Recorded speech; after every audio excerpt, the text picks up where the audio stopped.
ధూళినైన నన్ను దూతగా నిలిపావు.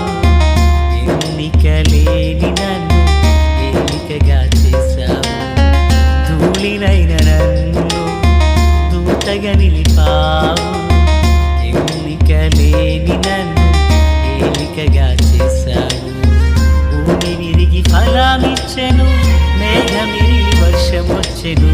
రొట్టె విరిగి వృద్ధి చెందెను, నన్ను విరిచి వాడుకోమయ్యా.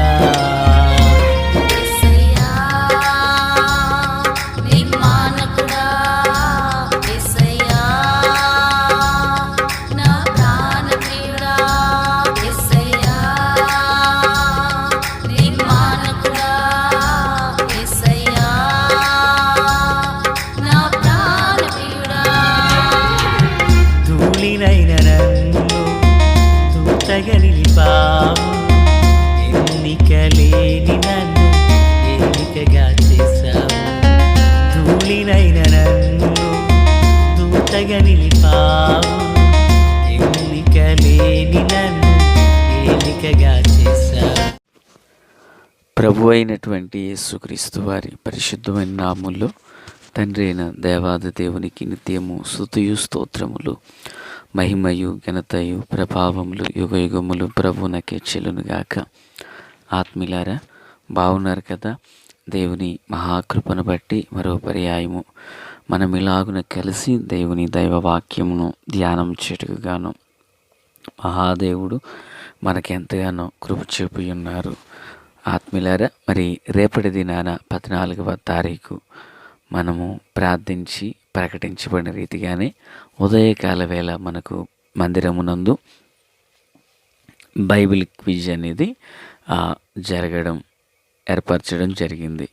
కనుక తప్పక పాల్గొనండి. చక్కని సిద్ధపాటును కలిగి ఉండవాలని ప్రేమతో మనవి చేయుచున్నాను. అలాగుననే మరి సాయంత్రం జరిగేటువంటి యవనస్తుల యొక్క ప్రార్థన, అది పగలు బైబిల్ క్విజ్లోనే జరుగుతున్నది. ఇక నైట్ ఏ విధమైనటువంటి యవనస్తుల యొక్క ప్రార్థన సావాసం ఉండదు. సంతోషం. కొందరు అంటున్నారు, పెద్దవాళ్ళు పాల్గొనవచ్చా ఈ బైబిల్ క్విజ్లో అని. ఈ బైబిల్ క్విజ్లో పాల్గొనటకు వయసుతో ఏ విధమైనటువంటి పోలిక లేక తారతమ్యం అనేది లేదు. ఎవరైనాను దేవుని యందు భక్తి కలిగి వాక్యాన్ని హృదయంలో భద్రపరచుకున్న ఆసక్తి కలిగిన వారు ఎవరైనాను ఇందులో పాల్గొనవచ్చు. సంతోషం. దేవునికి మహిమ కలుగునుగాక. కొందరు వారి పేర్లు తెలియపరుస్తూ వచ్చారు, మేము పాల్గొంటున్నామని. అందరు బట్టి ప్రభును స్తుతిస్తూ ఉన్నాం. ప్రియులారా, ఎందుకు పేరును తెలియపరచమన్నామంటే ఆ యొక్క పేపర్ మీ కొరకు, ప్రింట్ షీట్ కొరకు గాను మీకు ఏదైనా స్నాక్స్ ఏర్పరచడానికి, మీకు చక్కటి సదుపాయాలు కలిగించటకు మాత్రమే. సంతోషం. దేవుని వాక్యంలో నుంచి ఈరోజు సంఖ్యాకాండము, ప్రియులారా, సంఖ్యాకాండము 14వ అధ్యాయము 1 నుండి 5 వరకున్న వచనాలను జ్ఞాపకం చేసుకుందాం. 5వ వచనం. మోషే అహరోనులు ఇశ్రాయేలీల సర్వ సమాజ సంఘము ఎదుట సాగిలపడిరి. ప్రార్థన. తండ్రి దేవా, స్తోత్రం. మీ నామంలో ప్రార్థిస్తున్నాం, సహాయం చేయండి. మీ కృప, మీ కాపుదల, మీ కనికరము మాకు రెట్టింపు చేయండి. వాక్కు చేత మాతో మాట్లాడండి, మమ్ములను నూతనపరచండి. యేసయ్య నామమున ఆమేన్. ఆత్మీయులారా, బాగున్నారు కదూ? ఇదిగో ఈ చదివిన వాక్యంలో మోషే అహరోనులను గూర్చిన వృత్తాంతాన్ని మనం చూస్తున్నాం. ఈ మోషే అహరోనులు ఇశ్రాయేలీల సర్వ సమాజ సంఘము ఎదుట వీరు సాగిలపడ్డారు అని చూస్తున్నాం. సర్వ సమాజము, దానికి చేర్చబడిన పేరు మరొకటి సంఘము. ఈ సంఘము అను పదాన్ని మనం పాత నిబంధనలో చర్చ్ అనే ఇంగ్లీష్లో లేదు, అది కాంగ్రిగేషన్ అని ఉంది. కాంగ్రిగేషన్ అనగానే సమూహం. ఇక నూతన నిబంధనలో సంఘము అనగానే చర్చి అనే పదం అనేది వాడబడుతూ ఉంటుంది. సరే, మన అంశం ఏంటంటే సాగిలపడ్డారు. నిజానికి ఒక మనుష్యుడు ఎక్కడ సాగిలపడతాడు? నిజానికి ఒక మనుష్యుడు ఎవరెదుట సాగిలపడతాడు? ఈ అహరోను, మోషే అనబడిన వారు ఎక్కడ సాగిలపడ్డారనేదే ఈరోజు మనం నేర్చుకుంటున్నమాట. వీరు ఐగుప్తులో నుండి బయలుదేరి వచ్చుచున్నప్పుడు మరి దేశాన్ని వేగి చూడడానికి 12వ అధ్యాయంలో దైవజనుడైన మోషే గోత్రకర్తలు ప్రధానులను, ఒక్కొక్క గోత్రం నుండి ప్రధానులను పంపించారు.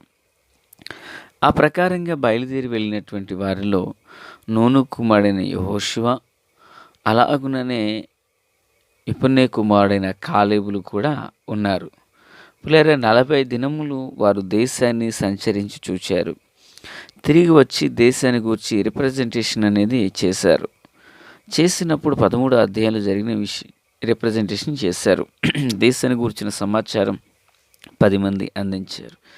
వారు అందించినప్పుడు చెప్పిన మాట, ఆ దేశంలో అనాకీలు ఉన్నారు, వారిని చూచినప్పుడు, మమ్మల్ని మేము చూచుకున్నప్పుడు మా కళ్ళకు మేము మిడతల వలె ఉన్నామంటూ వీరు మాట్లాడారు. తత్ఫలితంగా 14:1 అప్పుడు సర్వ సమాజము ఎలుగెత్తి కేకలు వేసి ప్రజలు ఆ రాత్రి ఎలుగెత్తి ఏడ్చారంట. ఎందుకని? నెఫీలీలు అక్కడ ఉన్నారనగానే, అయ్యో మనం ఐగుప్తులో ఉంటే సరిపోను కదా, ఇలాంటి దేశానికి వచ్చాం, ఆ దేశాన్ని మనం జయించలేము, అటు ఉన్న ఐగుప్తును పోగొట్టుకున్నాం, ఇటు వాగ్దాన దేశం అని చెప్పిన దాంట్లోనేమో రాక్షస జనాంగం ఉన్నారు, మనం అది పోగొట్టుకున్నాం, ఇది సంపాదించుకోలేని వారిగా ఉన్నాం. పెద్దలనే మాట ఏంటంటే, ఇంటి కూడికి బంతి కూడికి చెడ్డారన్నట్లుగా, అలాగన అది ఇది రెండు పోగొట్టుకున్నాం. ఈ అరణ్యంలో చనిపోవడం మంచిదా, మనం ఎవరినైనా ఒక నాయకుని ఏర్పరచుకుని మనము తిరిగి ఐగుప్తులోకి వెళ్ళిపోదామా అంటూ వీరు ఆలోచనలు కలిగిన వారు. ప్రియులారా, ఈ ఆలోచన ఎప్పుడైతే వారికి వచ్చిందో, ఇక్కడ దైవజనుడైన మోషే మరియు అహరోనులు వారి ఎదుట సాగిలపడ్డారంట. నిజానికి ఒక మనుష్యుడు ఎక్కడ సాగిలపడతాడు పిల్లరా? ఆదికాండం 17:3 అబ్రహాము సాగిలపడి ఉండగా దేవుడు అతనితో మాట్లాడి, ఇదిగో నేను నియమించిన నా నిబంధన నీతో చేస్తున్నాను అంటాడు. అంటే అబ్రహాము దేవుని ఎదుట సాగిలపడ్డాడు. ప్రియులారా, లేవ్యాకాండం 9:24 యెహోవా సన్నిధి నుండి అగ్ని బయలుది వెళ్ళి బలిపీఠం మీద ఉన్న దహన బలి ద్రవ్యమును క్రొవ్వును కాల్చివేసను, ప్రజలందరూ దాన్ని చూచి ఉత్సాహధ్వని చేసి సాగిలపడిరి. యెహోషువ 5:14 అందుకతడు యెహోవా సేనాధిపతిగా నేను వచ్చిన్నానని యెహోషువ నేల మట్టుకు సాగిలపడాను. అంటే వీళ్ళు ఎక్కడ సాగిలపడ్డారు? దేవుని ఎదుట సాగిలపడ్డారు. ప్రకటన గ్రంథం 4:10 ఆ 24 పెద్దలు సింహాసనం ముందు ఆసీనుడై ఉండు వాని ఎదుట సాగిలపడి యుగయుగములు జీవించున్న వానికి నమస్కారము చేయొచ్చు. అంటే దేవుని ఎదుట ఒక మనుష్యుడు సాగిలపడ్డాడు. ప్రియులారా, అయితే ఇక్కడ దైవజనుడు సాగిలపడుతున్నాడు. ఎందుకు సాగిలపడుతున్నాడు? ఈయన దేవుని ఎదుట సాగిలపడకుండా వీళ్ళ ఎదుట ఎందుకు సాగిలపడుతున్నాడు? బాగా అర్థం చేసుకోవాలి. దేవుని ఎదుట సాగిలపడకుండా వీళ్ళ ఎదుట ఎందుకు సాగిలపడుతున్నాడు? ఇద్దరు కలిసి అంటే, ఇశ్రాయేలీలు అప్పటికి వాగ్దాన దేశానికి బయలుదేరారు. ప్రియులరా, అయితే ఇప్పుడు వారు చెప్పిన చెడ్డ సమాచారాన్ని విని వీరు చేస్తున్న పని ఏంటంటే,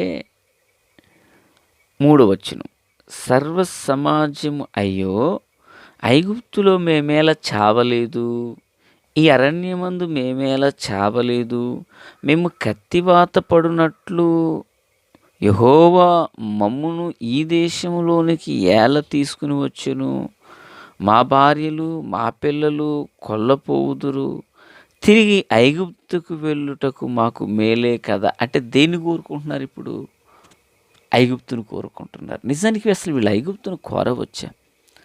ఐగుప్తు అనేది ఒక శాపం. ఐగుప్తు అనేటువంటిది ఒక విగ్రహారాధన. ఐగుప్తు అనేటువంటిది వారిని శ్రమపరిచినది.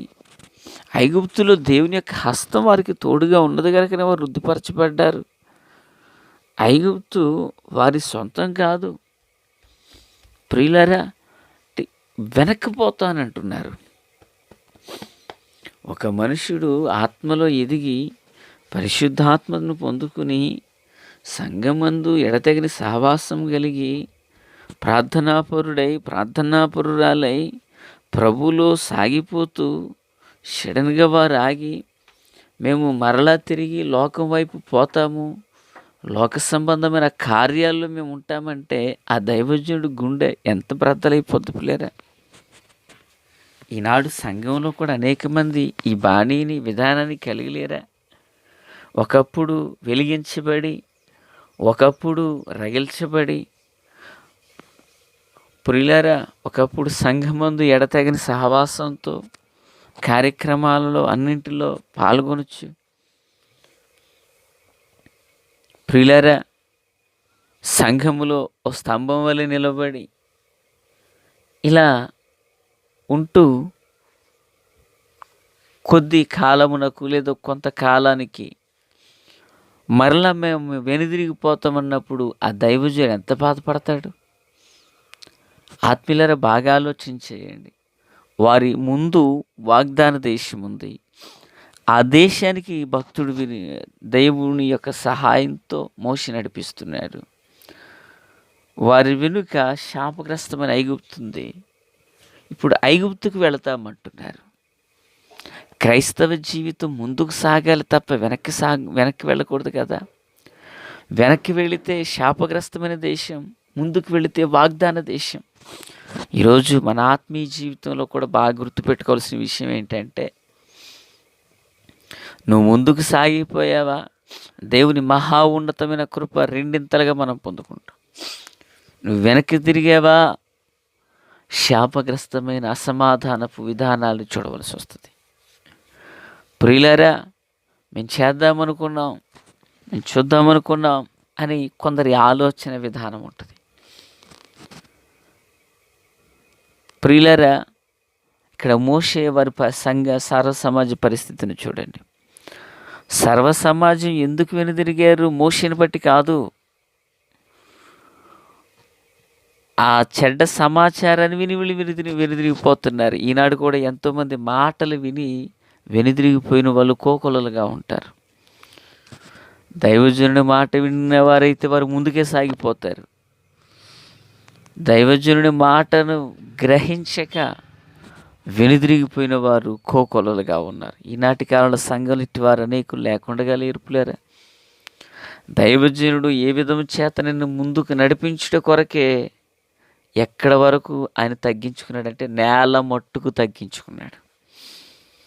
ఈరోజు కూడా కొన్నిసార్లు దైవజనుడు 1కి 2, 2కి 3, 4, 5 ఎన్నోసార్లు దర్శిస్తూ ప్రార్థిస్తూ వారిని ముందుకు నడిపించడానికి ప్రయాసపడుతుంటారు.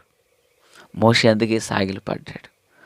వారి ఎడల వారిని కన్న తల్లిదండ్రులకు లేని భారం మోషే గుండెల్లో ఉంది.